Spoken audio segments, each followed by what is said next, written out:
Pues bienvenidos a la mesa número 6, mejora de la alfabetización digital en una educación superior. Mi nombre es Gerardo Reyes, voy a ser el moderador de esta sesión, de este momento. Me presento, yo cuento con una licenciatura en Historia, egresado de la Escuela Normal Superior. Cuento con una maestría en Educación, egresado de la UPN, y cuento con un doctorado, egresado de la Escuela Normal Superior. Sí, antes de comenzar, vuelvo a saludarlos a todos y damos inicio entonces con la doctora Ana María Méndez Puga, de la Facultad de Psicología de la Universidad Michoacana de San Nicolás de Hidalgo.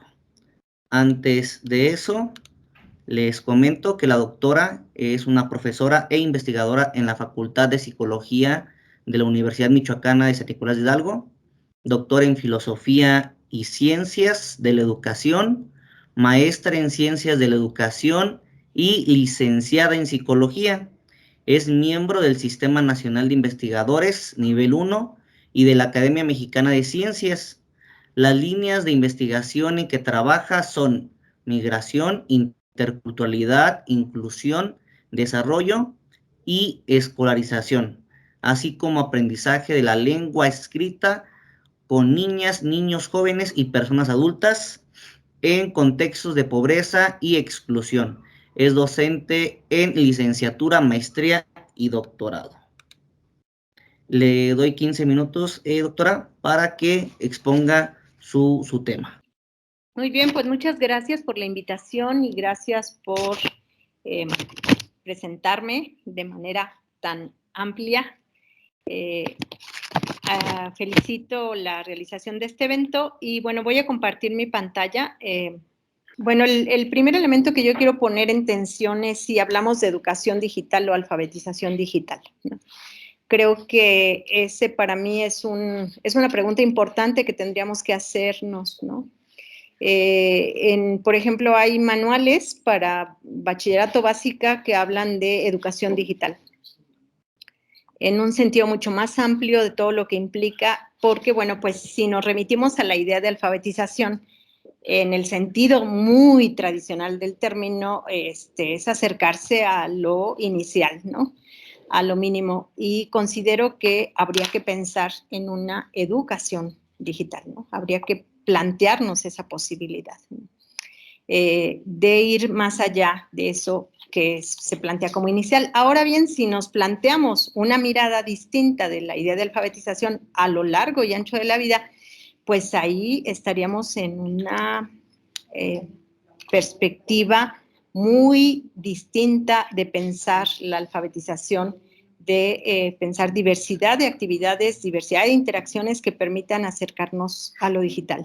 Ahora, pues esta postura en el marco de una noción amplia de alfabetización que implica diversidad de textos, diversidad de perspectivas, si la traducimos a lo que implica lo digital, pues estaríamos más cercanos a una idea de educación digital. Ahora, esto, pues, tendríamos dificultades para asumirlo, ¿no? De manera clara, ¿no? Para pensarlo de manera sencilla. Voy a hacer una pausa tantito para ver si se ve adecuadamente. La vida cotidiana hoy, pues, nos plantea retos muy importantes, ¿no? En términos de acercarnos a lo digital. En los años 90, Emilia Ferreiro, esta importante investigadora argentina, nos planteaba que había que acercar los teclados a las comunidades rurales, ¿no? Había que acercar el teclado y el sistema de menús, ¿no? Como algo muy importante para ir acercando a estas infancias a esta posibilidad.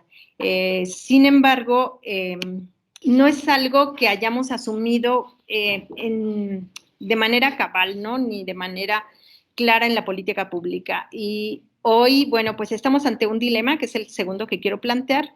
Mientras este premio Nobel de Economía, Krugman, nos plantea que todo lo digitalizable será digitalizado, ¿no? Así casi como juego de palabras.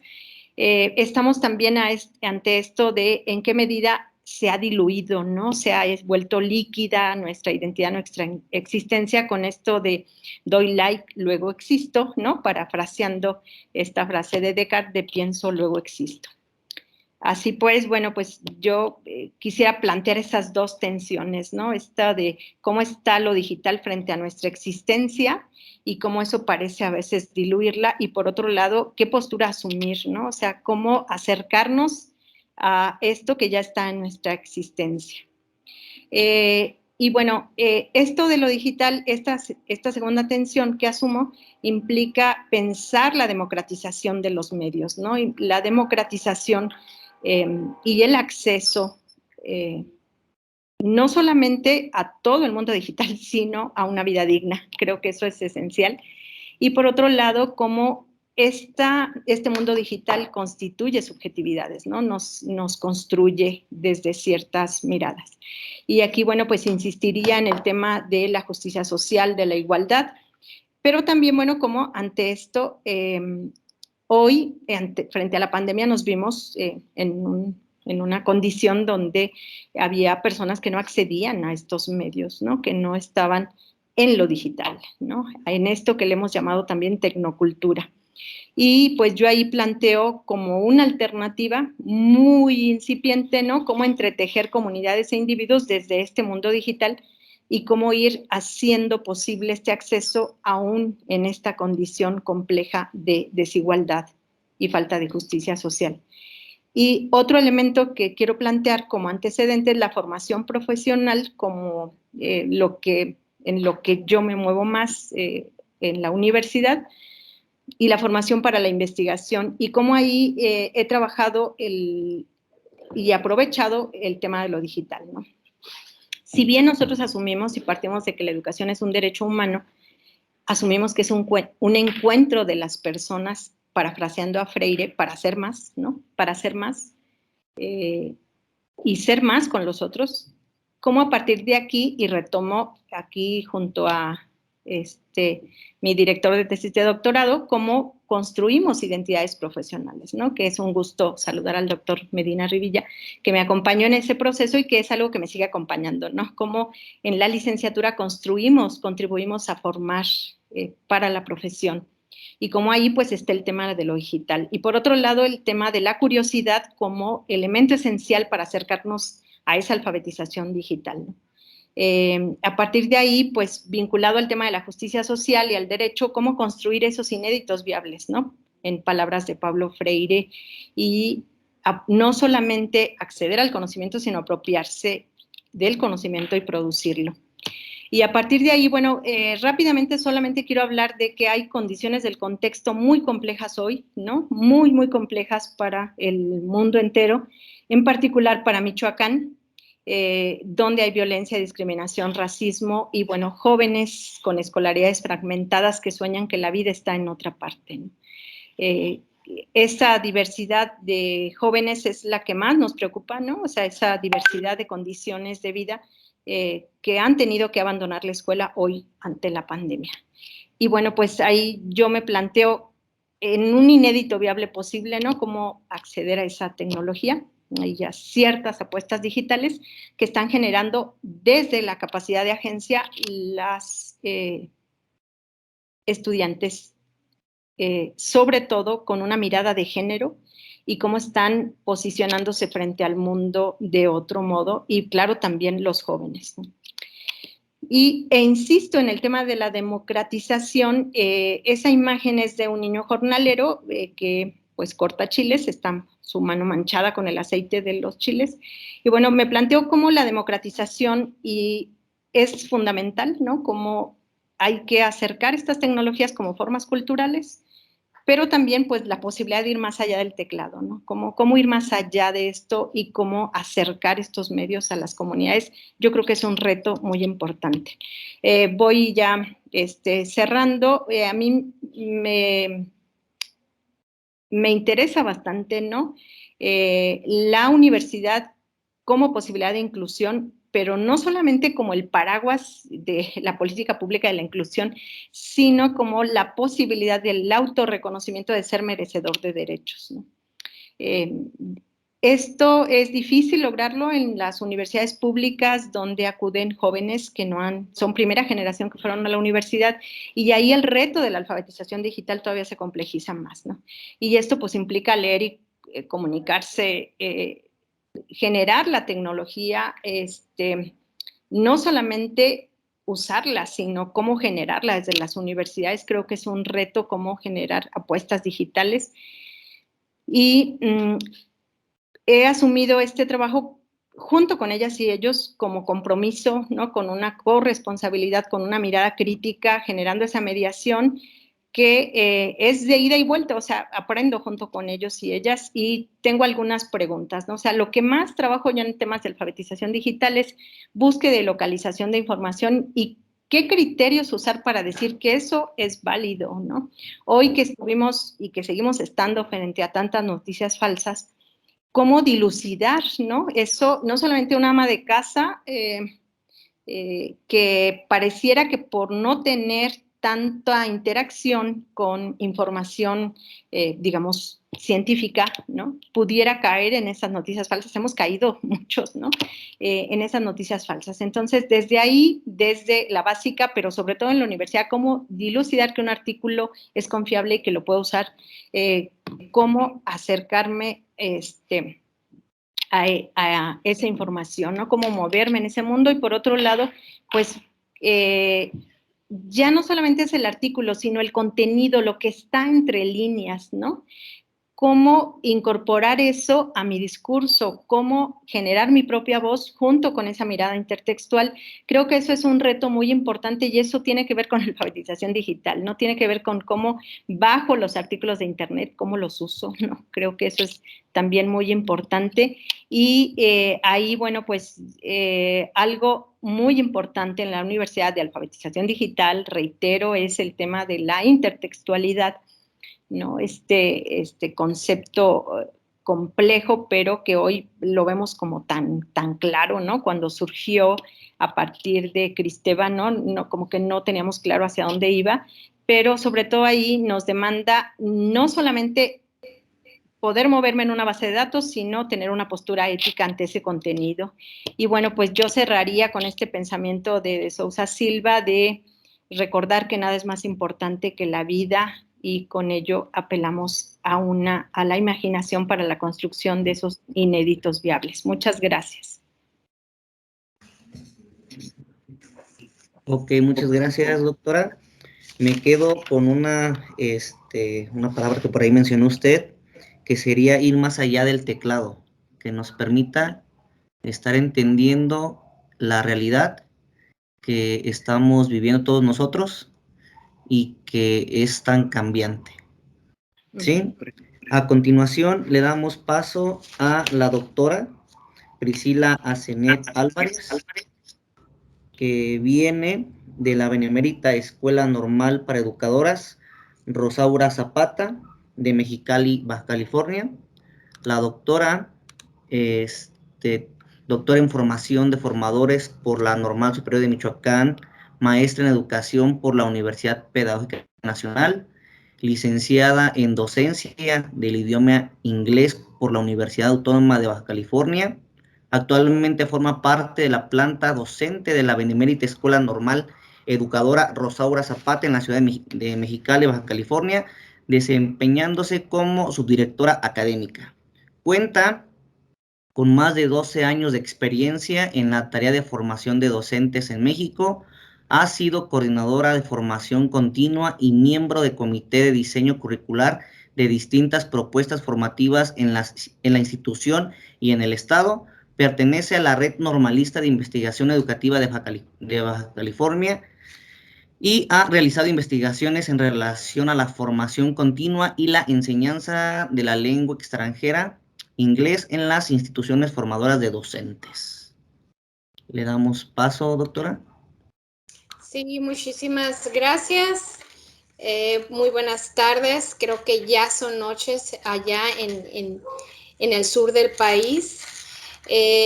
Bueno, les comento que estoy muy agradecida por la invitación a esta mesa número 6 y compartir y coincidir con todos ustedes en este espacio, intercambiando ideas en relación a un mismo tema, ¿no?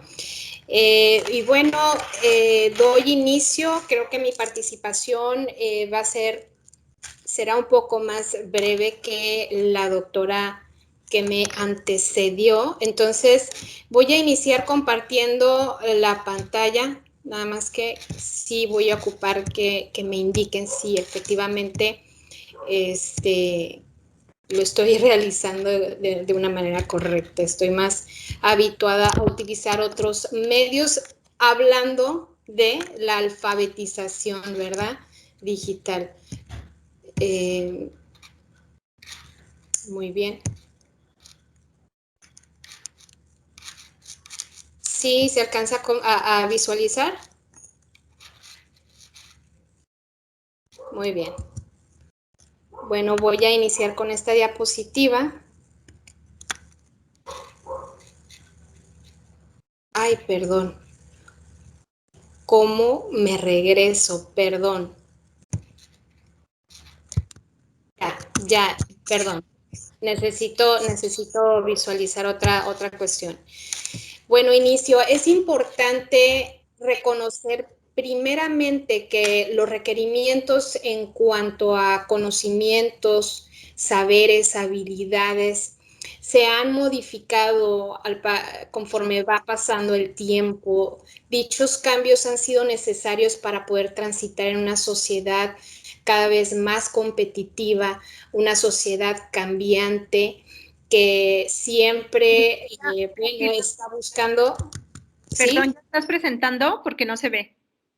No, en este momento no estoy presentando, puesto que quiero volver a la presentación más adelante. Perdón, una disculpa.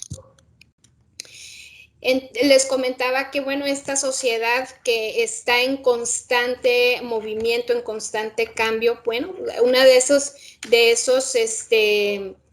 cambios o requerimientos en cuanto a conocimientos, saberes, habilidades, etcétera, que se han modificado a través del tiempo, pues se pueden mencionar, por ejemplo, los niveles educativos requeridos para ser incluidos en un campo laboral, ¿no?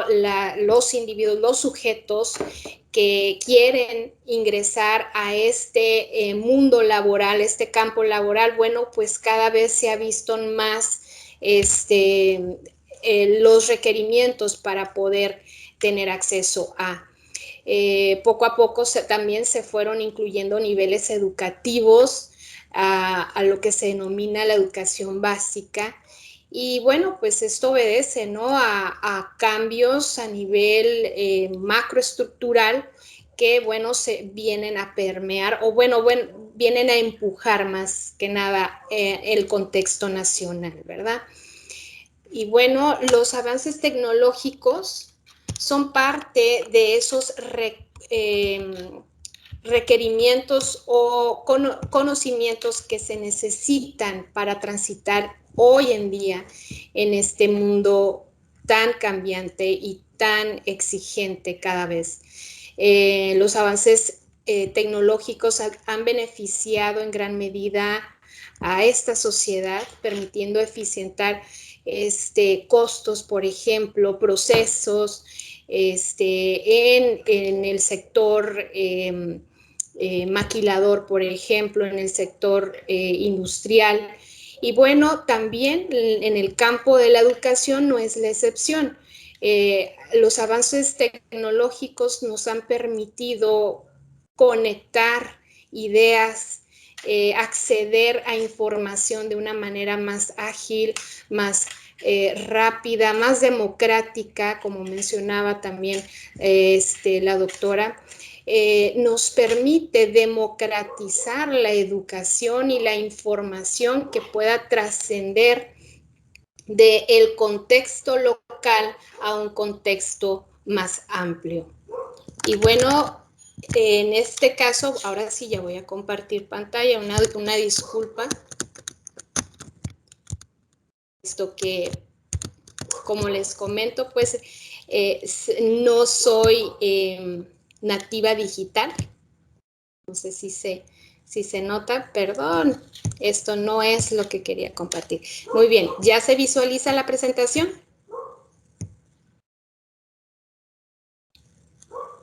Si me pueden avisar. Sí.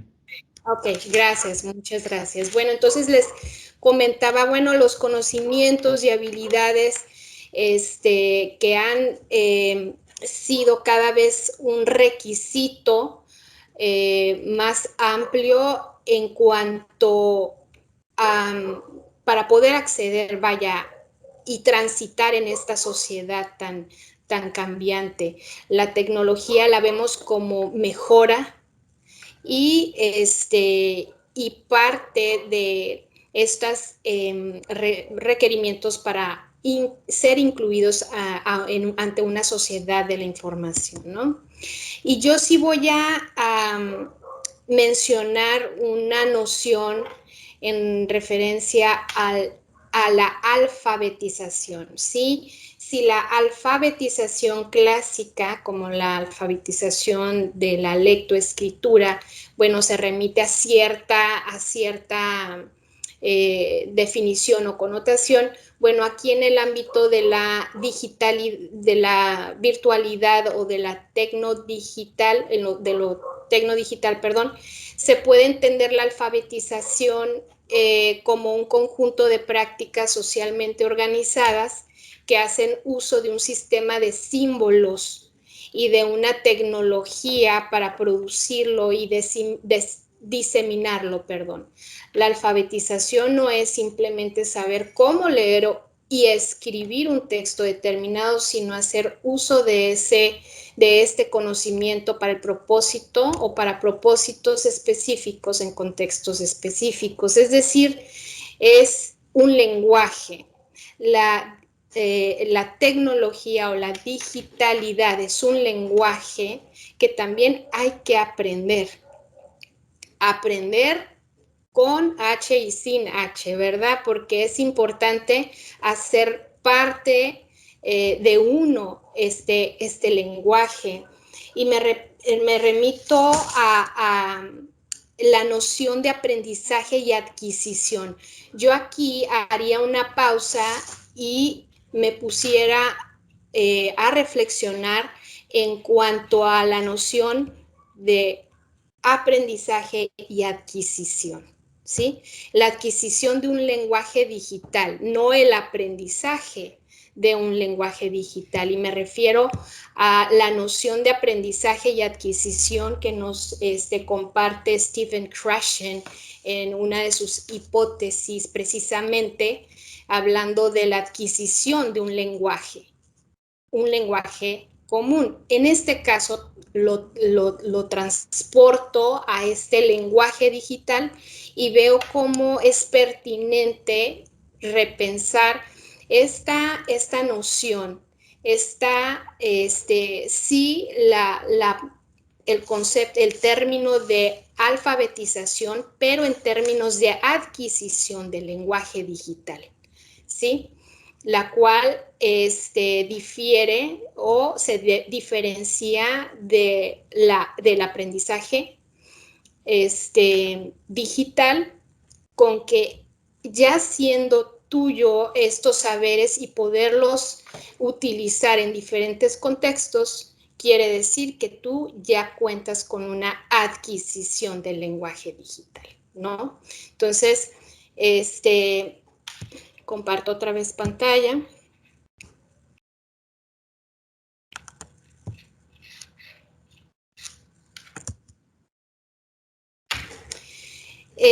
Bueno, y hablando de la alfabetización digital en la educación superior, bueno, pues existen diferentes y diversas realidades institucionales a lo largo del país.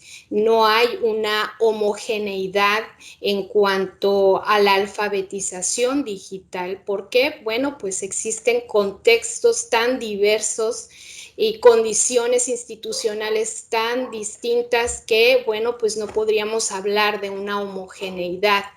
Y quizá en estos tiempos históricos en los cuales estamos viviendo de pandemia, que nos ha venido a empujar a estas dinámicas de trabajo virtual, bueno, pues podríamos decir que ya un poquito hemos estado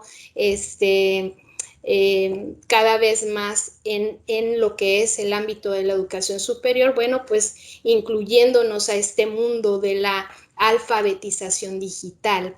Sin embargo, no podríamos hablar como tal de una homogeneidad en el contexto nacional por lo pronto, ¿no? Bueno, pues ¿por qué? Pues es una situación multifactorial que siempre va a permear, pues, que todos y cada uno de los docentes en la educación superior podamos decir que somos docentes que contamos con todas las habilidades y competencias tecnodigitales para poder llevar a cabo nuestros procesos de enseñanza en nuestras aulas, ¿no? Bueno, aquí a mí me gusta mucho hablar con respaldo, con datos duros que me ayuden a pensar o repensar lo que estamos viviendo, ¿no? Y, por ejemplo, tengo la Asociación Mexicana de Internet, nos indica que solo el 1% de los encuestados, en este caso el 59% de la muestra, fueron estudiantes de licenciatura, comentan no poder continuar sus estudios debido a la falta de herramientas para estudiar en línea. ¿Qué quiere decir esto? Que sí se cuenta con las herramientas, solamente el 1% de los encuestados pues comentan no poder acceder o continuar con estos conocimientos, con estos estudios en línea. Esto es un estudio que se realizó recientemente a partir de la pandemia, esto fue en el 2020, entonces estos datos son recientes. Actualmente los estudiantes se interesan más por las opciones que involucran el estudio en línea, esto que nos invita a los docentes de educación superior, a los directivos de educación superior, bueno, a pensar en nuestras propuestas académicas y redefinirlas o reajustarlas para que, bueno, pues mayores estudiantes puedan acceder, puedan acceder a estos programas educativos. El 36% de jóvenes de edades de 18 a 24 años me llama la atención, prefieren clases presenciales, es decir, prefieren lo presencial que lo virtual. Entonces, me llama la atención puesto que pues, son edades que nativos digitales, se puede decir, ¿no?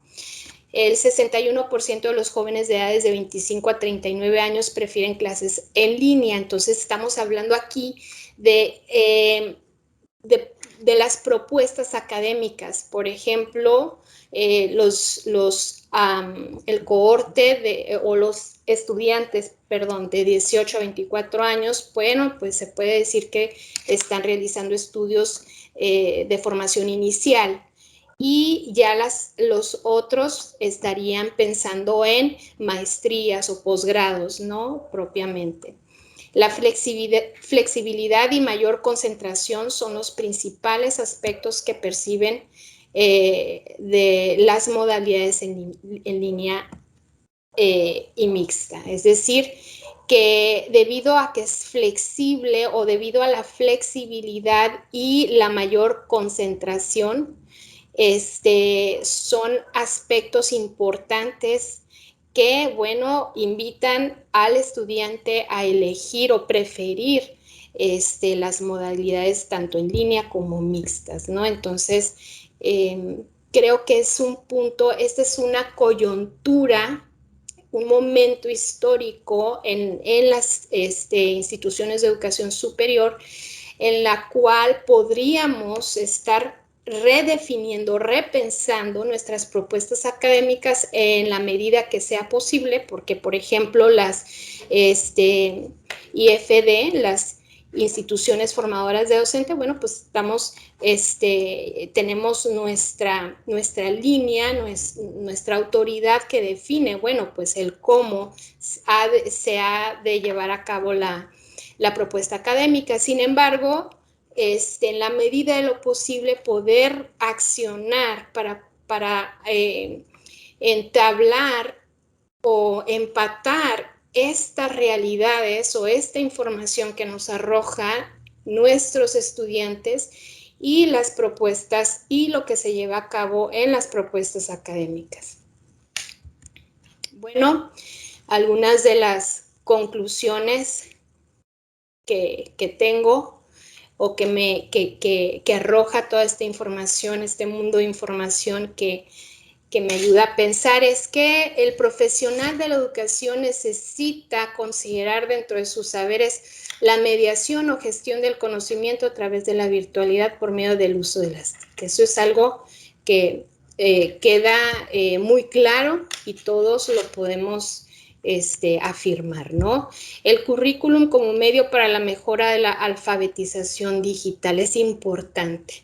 Es importante que desde el currículum pueda el docente y el alumno accionar, que el currículum permita el accionar de una manera pertinente, viable, factible para poder mejorar en este ámbito, ¿no? Del uso de las TICs. La reflexión por parte del usuario, tanto el docente como el alumno, de las potencialidades que ofrece las TIC en el proceso de enseñanza y aprendizaje. Es decir, solamente utilizamos la virtualidad, las herramientas tecnodigitales, sin embargo, no hacemos una reflexión propiamente de cómo podemos potencializar el uso de estas, ¿verdad? Repetimos, seguimos instrucciones, sin embargo, no vamos más allá. Creo que esta es una cuestión personal que tanto el docente como el alumno tiene que ser invitado desde el currículum para poder reflexionar en la potencialidad que tienen o que ofrecen las TIC. Las instituciones de educación superior como actor principal en la capacitación de la planta docente en el uso de las TIC es imperante, ¿no? Es muy importante que la propia institución dé paso a que los docentes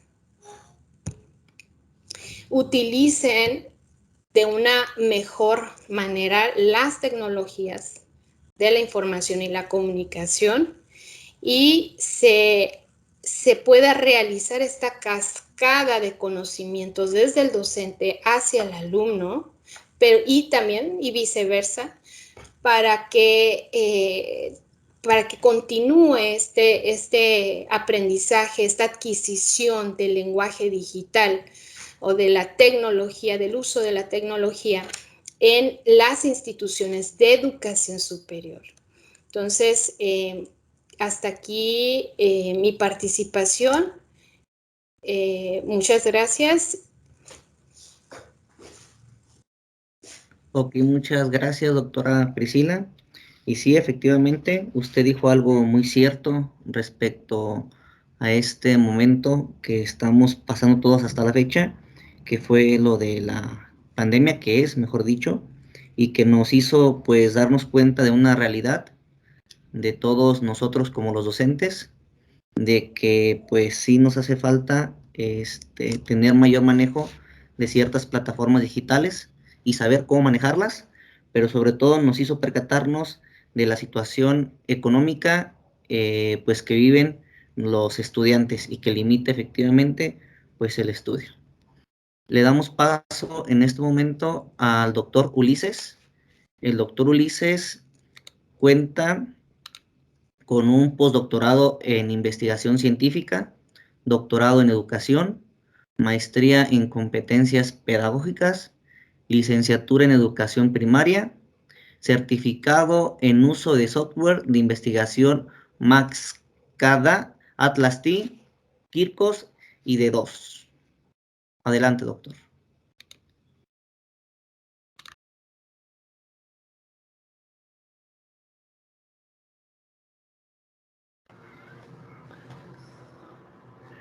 A ver, justo cuando iba a compartir se me fue el video.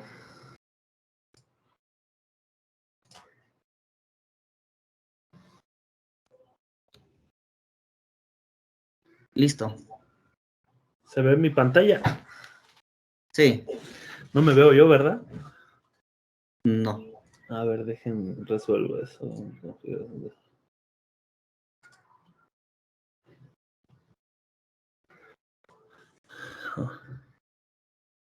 Bueno, pues ahí me escuchan, porque quién sabe, pues estaba con video y se apagó mi cámara. Bueno, voy a hablar de la mejora de la alfabetización digital en educación superior. Voy a mencionar características básicas para pronto, como las habilidades básicas informáticas usadas en la cotidianidad. El mexicano, el docente y yo creo ya cualquier persona usa herramientas básicas de manera cotidiana, ya sea el celular, mensajería, correo electrónico, WhatsApp.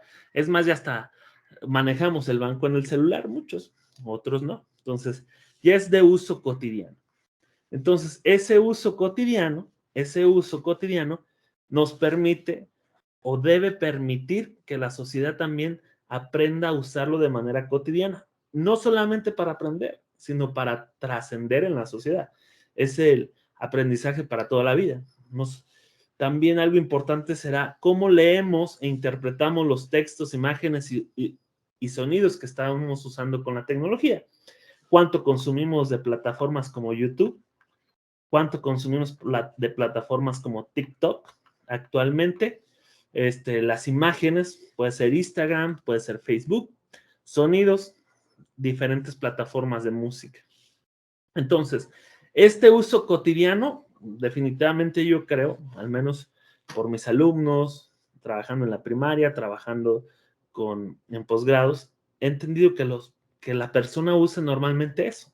El problema de la alfabetización digital es no el uso común de la tecnología, desde mi visión. El problema se centra en la sociedad de la información y el conocimiento. Es decir, cómo usan esta información las personas.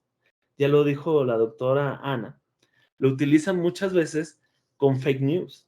Y estas fake news, esta falsa información a través de cadenas, ya sea por WhatsApp, de correos, genera desinformación. Esa desinformación, independientemente de la brecha digital que existe por la falta de dinero de los alumnos para comprar algo, definitivamente no tienen dinero para una buena computadora. También habrá que decir que una buena computadora anda entre los 15 y 20 mil pesos. Entonces, no veo a la educación en México ni Latinoamérica gastando estos $750, $800, $900 para esa brecha digital. Hablar de brecha digital implica también el uso de Internet, no solo comprar una buena computadora. Entonces, ahora, ¿cómo nosotros como docentes o como formadores o en la educación superior podemos utilizar la información como elemento de aprendizaje? Al menos a mí me pasó, yo no sé ustedes, dando clases, que yo notaba que los alumnos, por ejemplo, aquí como estoy yo con cámara apagada, a mí sí me falló la cámara, pero a todos los alumnos les falla la cámara, les falla el internet, no prenden el internet, les habla uno y no están poniendo atención. Entonces, primero, si no hay una alfabetización para el adulto de cómo usarlo, es complicado que el niño que está en primaria, preescolar, entienda cómo se debe usar el internet, aparte de solo descargar juegos, aparte de solamente consumir videos de entretenimiento. Por lo tanto, debe existir una realfabetización. ¿Pero a quién realfabetizar? Regularmente lo más seguro que sea el adulto, pero realmente hay que realfabetizar hasta aquellos que se les dice millennials, hasta aquellos que pensamos que nacen con la computadora bajo el bolsillo, porque realmente ellos no utilizan para aprender muchas veces la información, la utilizan para entretenerse. Y me voy a esta gráfica, aunque me adelante mucho. Aquí está el uso en horas de Internet o de tecnologías. Aquí está el promedio de la OCDE, un documento del 2021. Aquí está México. ¿Cuántas horas se conectan a dispositivos, a Internet, fuera de la escuela? Pues vean, azul. En México, comparen este pedacito y realmente la gente sí usa Internet, la gente sí usa dispositivos, es decir, estos son alumnos de más de 15 años, los que van a ser los futuros. Sí usan Internet, sí usan dispositivos, pero no los están usando para aprender, los están usando para otras cosas. No traje más datos, pero lo están utilizando para entretenerse, no para aprender. Entonces, Dinamarca, pues aquí sí lo usan para entretenerse, pero hay una diferencia en cuánto lo usan para aprender. Y así nos podemos ir a ver otros países, nos damos cuenta que en todo el mundo realmente se usa más fuera de la escuela que dentro de la escuela. Entonces, ¿cuánto se usa en la escuela? Muy pocas horas. Y marca un dato bastante interesante. De acuerdo a PISA, que preguntó en el 2012 cuánto tiempo usan los jóvenes Internet, y también repito en el 2018, es el 66% de su tiempo están pegados al celular. El 66% del tiempo están pegados a una tableta, una computadora. Es una semana laboral promedio de un adulto lo que están pegados. Y en este proceso de estar pegados a un celular, porque no es tanto una computadora, nos encontramos algo que ay, ya se sonó algo acá. Las fake news, la desinformación que pone el peligro del uso de este tiempo. ¿Cómo están usando el tiempo? ¿No? Por lo tanto, ¿quién sabe generar, procesar y vender la información? ¿Quién sabe generar, procesar y vender la información? En este caso, ¿quién sabe generar, procesar y crear información digital para generar y mover realmente aprendizaje? Pero solo las personas que sepan crear, ojo, crear, no consumir, generar, no consumir información, son las que realmente están alfabetizadas digitalmente. Si nos dedicamos solo a consumir, no nos sabemos mover en las redes. Si somos docentes que no nos sabemos mover en las redes, es muy difícil que yo alfabetice a mi hijo alfabetice al alumno. Por lo tanto, debe haber un cambio cultural de cómo se usan los dispositivos tecnológicos y cómo usamos Internet, al menos en México. Porque alfabetización digital es inclusión. Una cosa será acceso, podrá haber programas de acceso de Internet para todos, pero el acceso no es inclusión. En su tiempo, también la OCDE primero luchó en los 30 porque hubiera acceso a las escuelas. Luchó porque hubiera acceso a las escuelas, y no porque hubiera acceso significa que hubiera inclusión educativa. Apenas estamos hablando de inclusión educativa después de 90 años. Entonces, la alfabetización digital, que tuvo un boom por el COVID, sigue habiendo una desalfabetización digital impresionante.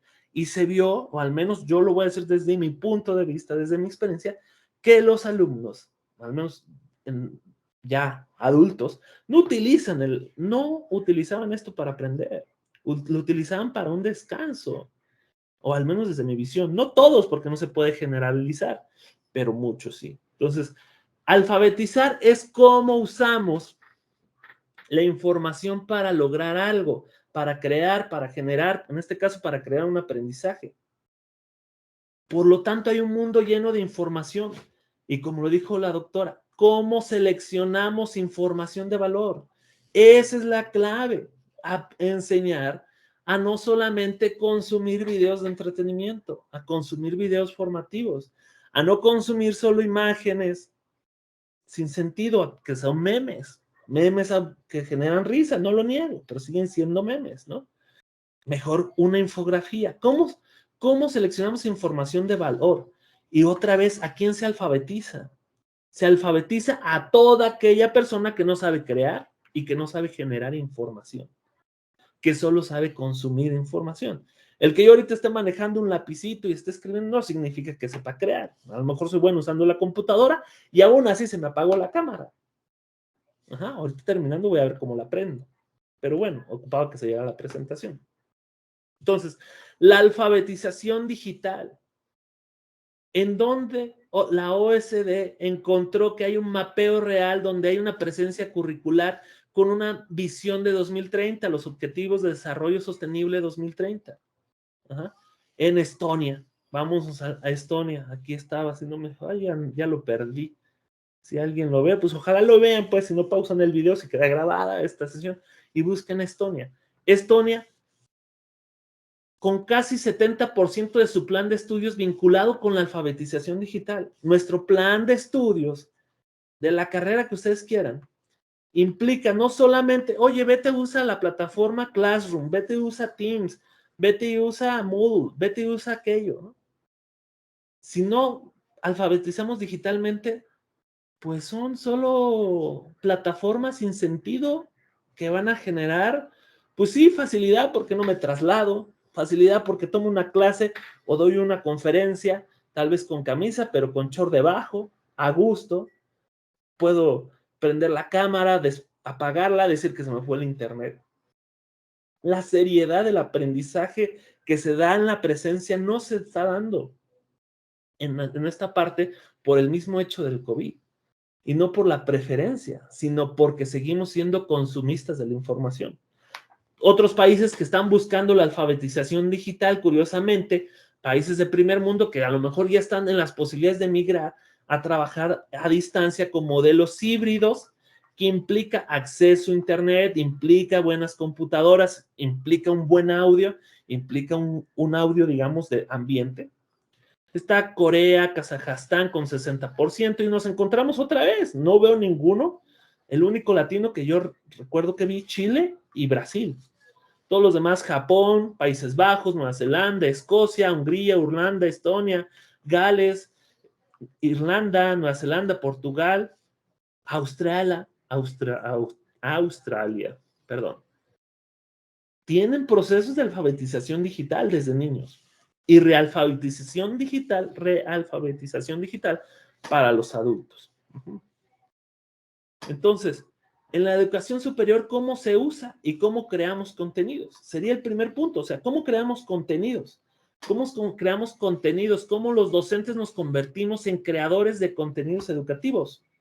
O no solo los referenciamos, vete a este artículo de tal revista, vete a este libro que está en PDF y es gratis, porque también generamos un proceso de los alumnos, a mí me ha tocado, ya no quieren invertir en un libro, ya no quieren leer un artículo, prefieren resúmenes de buenastareas.com, prefieren la vieja confiable, Wikipedia. Ajá. Entonces, ¿cómo en la educación superior, dejo esas preguntas, cómo vamos a crear contenido y cómo vamos a usar ese contenido ya existente que se llama curar contenido? ¿Cómo curamos buen contenido para los alumnos y cómo creamos contenido? Porque es un hecho que un contenido creado bajo un contexto y una cultura particular servirá mucho mejor. Entonces, hay que enseñar, como repitiendo y fortaleciendo a la doctora Ana que dijo muy claro, hay que fortalecer el proceso de información digital. ¿Cómo acceden y recuperan información dentro de un texto y buscan textos relevantes? Localizar información. ¿Cómo? Porque Google, San Google, como le dicen, o yo le llego también a decir, San Google, ya quieren que les resuelva todo. ¿Cómo? Van y buscan a San Google. San Google no va a dar el match, no me acuerdo, que tenga más visitas, no necesariamente el que tenga mejor información. Ahora, no nos vamos a Scopus, no nos vamos a Web of Science. Cuando hay universidades de posgrados que ni siquiera tienen estos accesos.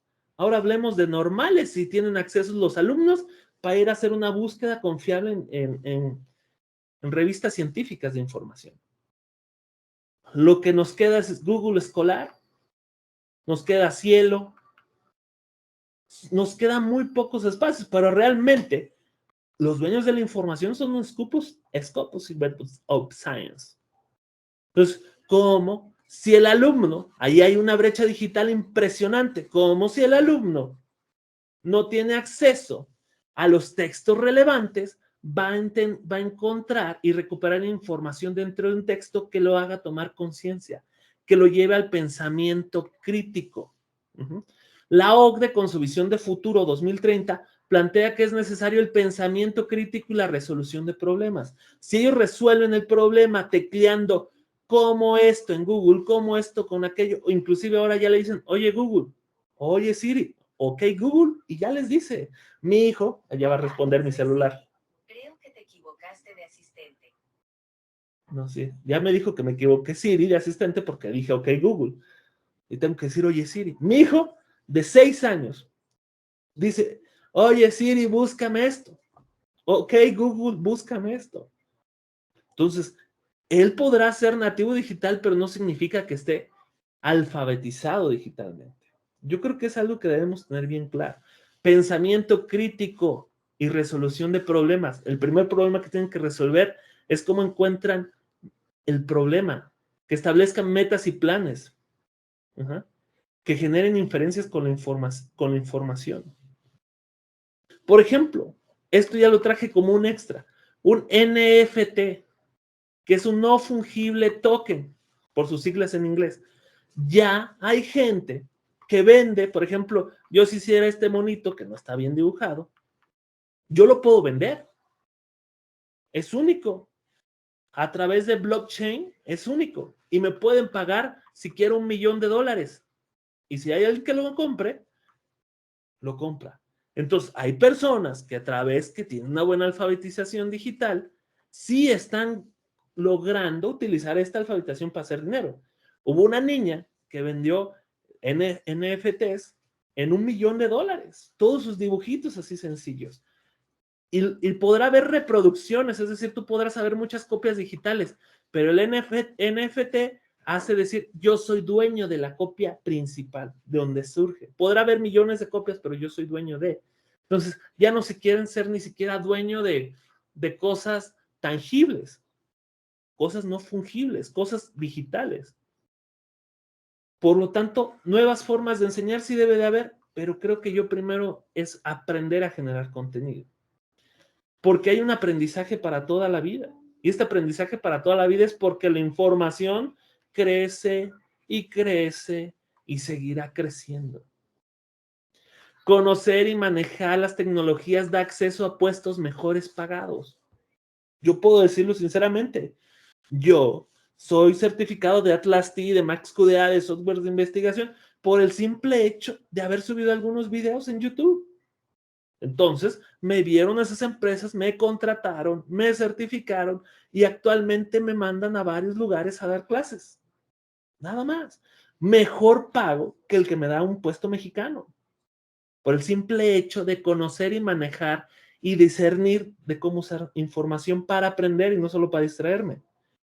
Si logramos formar a nuestros alumnos, logramos inclusión social y desarrollo, sí, porque formaremos alumnos críticos, no alumnos que se entretienen, no alumnos que solo consuman Netflix, que no está malo que consuman, pero estamos hablando que su 66% del tiempo, es decir, más de medio día que están pegados al celular y no precisamente están pegados como aquí lo menciona, de manera educativa. No, ojo, de manera educativa solo es un poquito.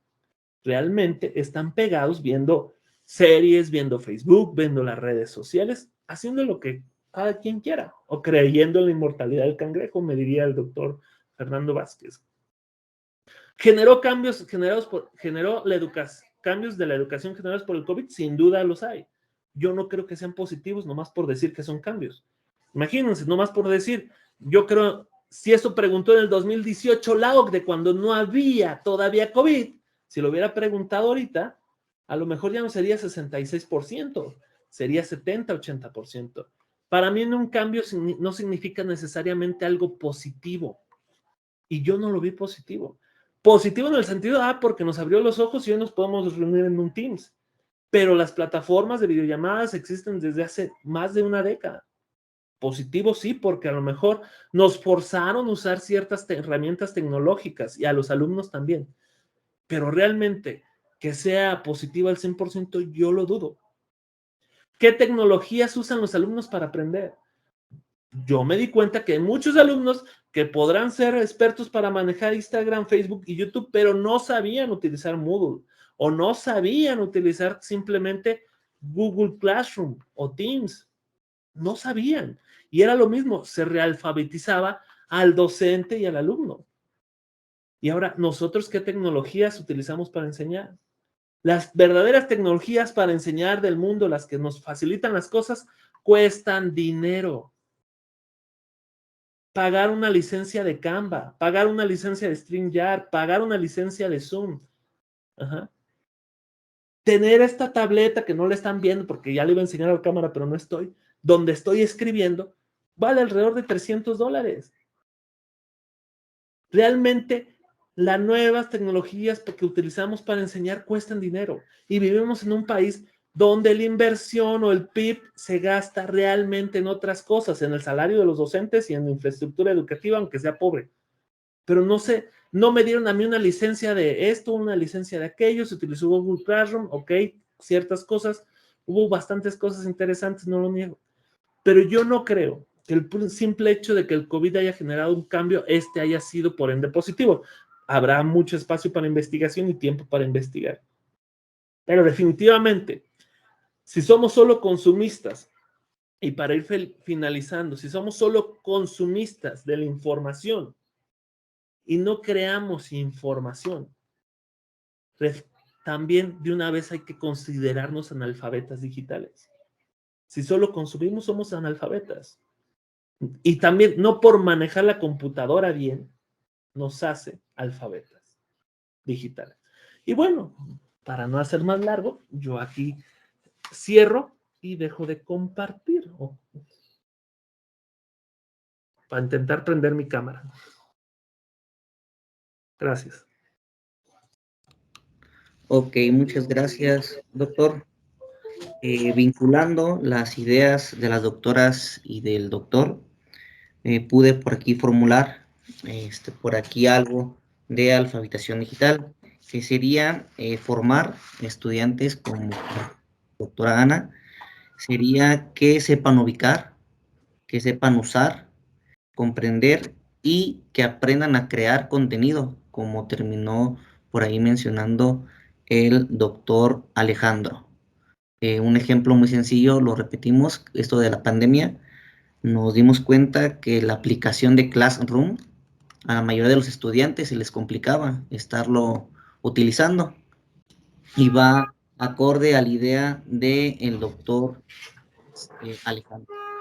¿Sí? Para terminar, me gustaría, doctora Ana, que diera una conclusión sobre la alfabetización digital, con qué se queda el día de hoy.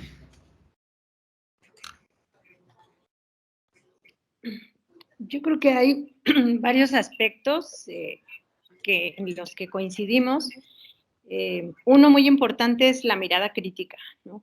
O sea, cómo nos acercamos al medio, al contenido, cómo nos permite ser más, en palabras de Freire, o nos diluye, ¿no? En palabras de Bauman, pues deja en un vacío, ¿no?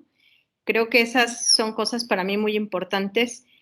Podemos asumir, igual que frente al texto, ¿no? Frente al medio, frente al contenido, frente a la práctica, frente a eso que está ahí, ¿no? Que puede ser, pues, la misma idea que tenemos a veces los docentes, que un método va a facilitar que aprendan los estudiantes. A veces pensamos que ese medio, ese programa, va a cambiar las cosas radicalmente y no es así, ¿no? Entonces creo que asumimos frente a los textos pues una postura completamente subyugada, ¿no? O dejamos que domine eso, o bien pasamos de esa subordinación a una mirada dominante, ¿no? Donde creemos que pues que eso no tiene sentido, que no sirve para nada.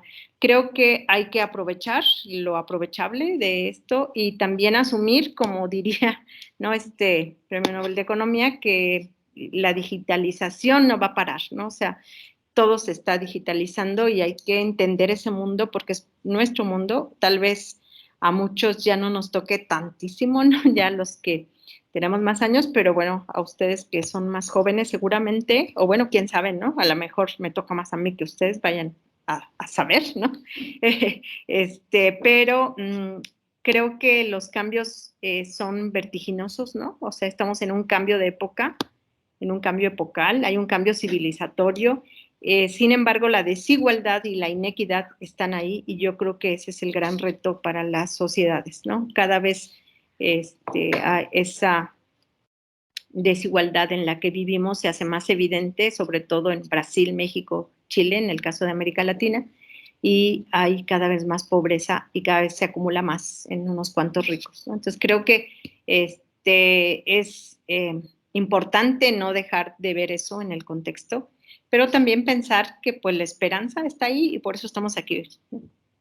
Muchas gracias y encantada de compartir con ustedes la mesa. Muchas gracias, doctora Ana. Doctora Priscila. Sí, muchas gracias. Bueno, después de escuchar al doctor Alejandro y a la doctora Ana María, bueno, me da mucho gusto porque cómo nutre, ¿no?, el compartir las diferentes ideas y posturas, y nos hace reflexionar, nos invita a la reflexión. Y bueno, pues yo me quedo con una pregunta. Efectivamente, nosotros como docentes necesitamos, no digo debemos, necesitamos continuar con esta búsqueda de alfabetización. ¿Para qué? Para que nosotros también podamos invitar a nuestros estudiantes en este sentido, a transitar a la alfabetización digital con nuestro propio ejemplo, ¿no? Entonces, yo la verdad ahora me pongo a pensar, porque yo en uno de las conclusiones que compartí es que la parte del currículum, ¿no? Desde el currículum se tiene que invitar a la alfabetización, esta parte de vincular el currículum con la alfabetización digital y desde allí, bueno, pues partir. Pero no, la cuestión no es ahí, puesto que cómo operacionalizamos un currículum vinculado a la alfabetización con docentes analfabetas digitales, ¿sí? Entonces sería una doble tarea. Sería una tarea de repensar si el currículum... Doctora, ¿me permite? Sí. ¿Pueden apagar, por favor, los micrófonos, compañeros?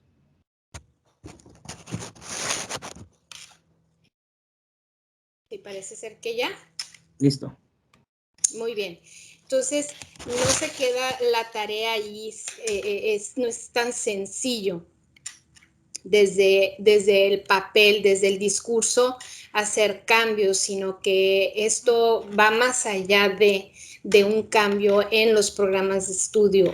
Hay que hacer un cambio desde las conciencias de los docentes, desde estas formas, estas maneras de pensar cómo estamos llevando a cabo esta enseñanza, que para nosotros en estos momentos, por el simple hecho de utilizar ciertas herramientas virtuales y los equipos tecnológicos, pues ya estamos pensando que somos completamente alfabetas, estamos alfabetizados en este sentido de la cuestión digital, ¿verdad? Sin embargo, con lo que nos comparten nuestros compañeros, nuestros ponentes aquí, pues nos ponen a repensar nuestra situación como docentes, ¿verdad? Necesitamos docentes alfabetizados digitales para poder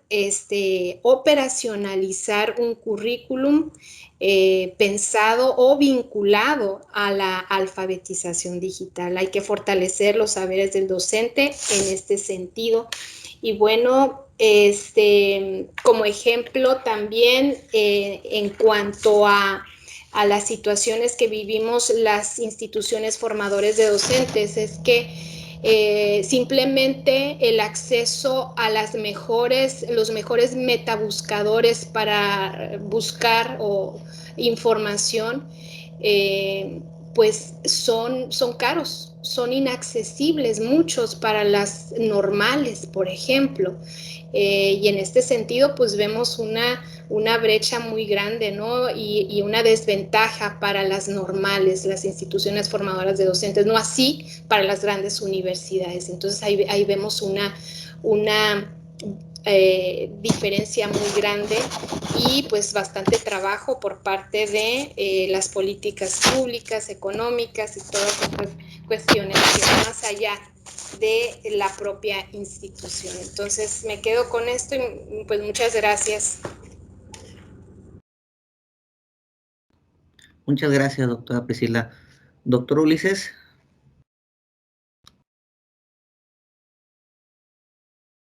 Doctor, su micrófono. Ya estaba hablando sin micrófono prendido. Yo como conclusión final, sin duda creo que como también surgió, por eso mencioné en los 30, pues primero se preocuparon por el acceso a las aulas, ¿no? Acceso a la educación. Y ahora, aunque hablemos de inclusión y alfabetización digital, pues primero nos debemos preocupar por el acceso. Un acceso gratuito, un acceso real, ya lo dijo la doctora Priscila, un acceso a fuentes de información confiables. El Internet va a crecer y va a seguir creciendo, pero el crecimiento de él mismo no significa que sea información confiable. Hay fake news por millones, centenares de millones si quieres, pero hay millones tal vez, y también diciendo para que se escuche mucho, información buena. El punto es cómo accedemos a la información buena. Para mí la alfabetización digital primero enseña a discernir de la mejor información. Porque si no puedo discernir de la mejor información, jamás tener la posibilidad de realmente aprovecharla para mejorar como persona, mejorar mi sociedad y mejorar mi entorno.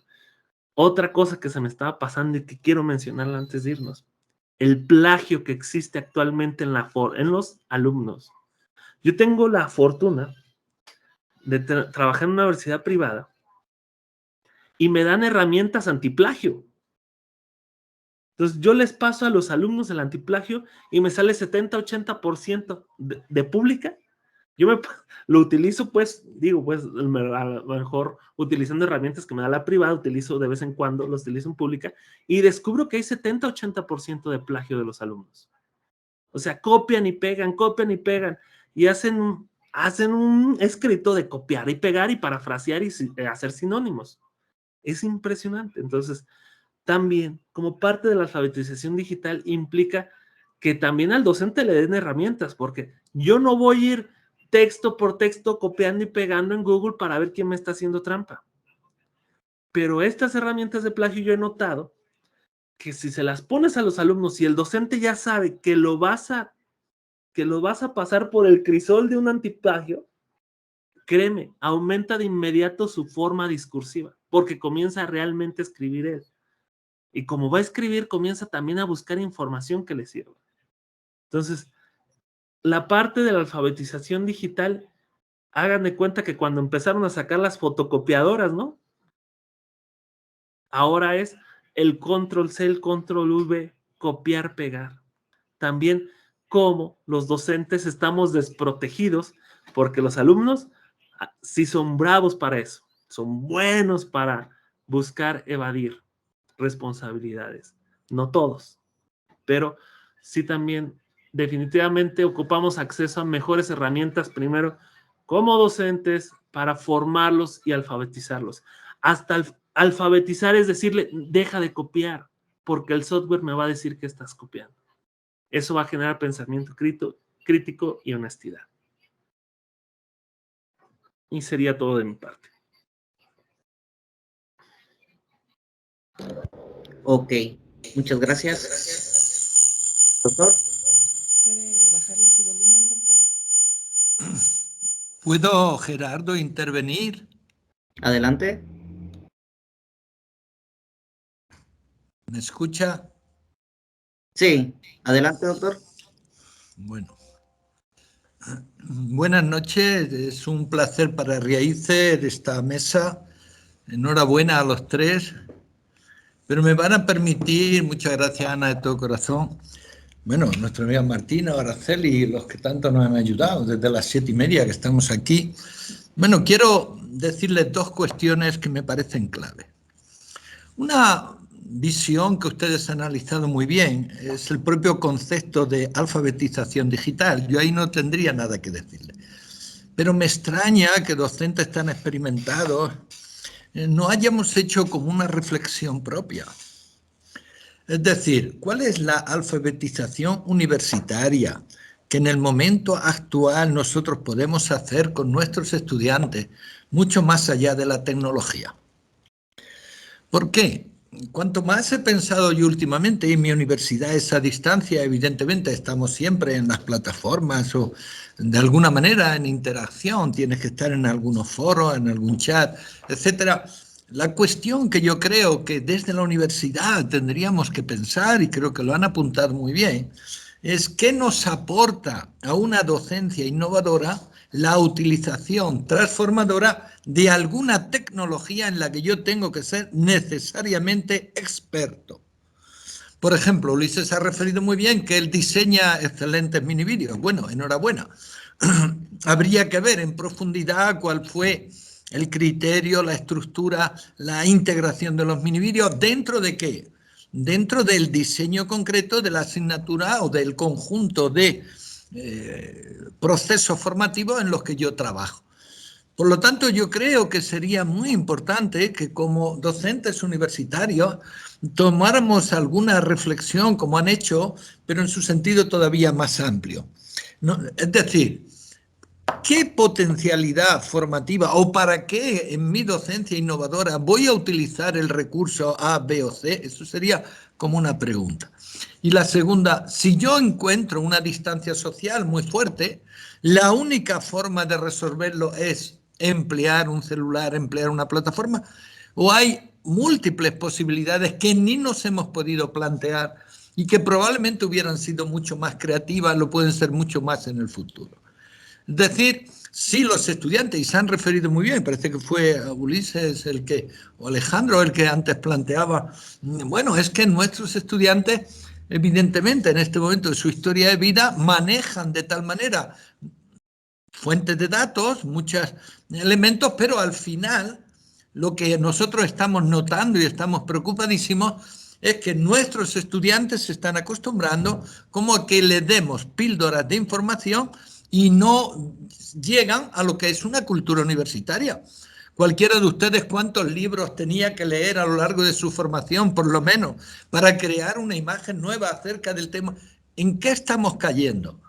Entonces yo les invito, les pido, ojalá vengan a Jaén el año que viene, que yo espero que vayamos allí todos, y lo que nos preocuparía es sacar de cada mesa alguna propuesta de investigación, y por supuesto la revista Riaiza y las que ustedes quieran están a su disposición, de tal manera que pudiéramos en esta red aportar al mundo dos grandes ideas. La primera, ¿qué he de hacer yo para convertir mi docencia en una cultura y en un clima de innovación que ilusiona, transforma y hace que mi universidad y mis estudiantes se sientan realmente unidos a mí, de alguna manera comprometidos y sobre todo, y lo han dicho mejor que yo, ¿en qué va a consistir esa alfabetización digital? ¿Y por qué este tiene que ser el camino el más importante y casi el único? ¿A dónde vamos? Sí, si la universidad renuncia a plantear en profundidad, yo tengo algunos colegas que ya lo están haciendo, de tal forma que sepamos seleccionar hábil y críticamente, como ustedes lo han dicho, algún tipo de tecnología. Y en el trabajo con nuestros estudiantes, bueno, Ana esto lo sabe mejor que yo, tendríamos que diseñar procesos de construcción de saber como mínimo mensuales o semestrales que permitan que el mismo grupo de estudiantes con el equipo de profesores responsables pudieran ir generando nuevos materiales didácticos en colaboración. Y esto construyese de verdad culturas de innovación en nuestras instituciones. Bueno, enhorabuena, muchas gracias. Nos encantaría que nuestro debate como docentes universitarios fuera realmente la tecnología que aporta a mi desarrollo profesional. ¿Qué otro camino yo puedo hacer? Y si nuestros estudiantes van a terminar en los 140 caracteres como forma de comunicación. Eso es la negación de lo que llamaríamos la literatura científica desde el Renacimiento, por no decir desde la Edad Media. Bueno, muchísimas gracias. A mí me parece que nos está haciendo falta como ir más allá de ese momento que no nos dejó pensar que fue la pandemia. Y lo que nos gustaría que el debate de mañana en concreto y sobre todo la síntesis final que llevemos a cabo mañana en la noche o el sábado, pues que buscáramos dos ideas clave. Después del post-COVID, ¿vamos a seguir dependiendo intensamente de la tecnología o la universidad va a plantearse realmente una identidad nueva que permita tomar decisiones que vayan mucho más allá del uso de la tecnología? Bueno, disculparme. Bueno, Ana, perdóname.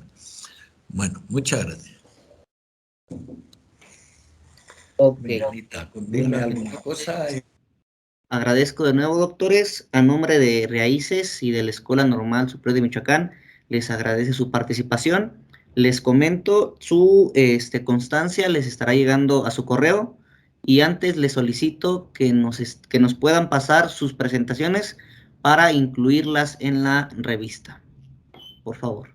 Entonces nos vemos. Buenas noches, hasta luego.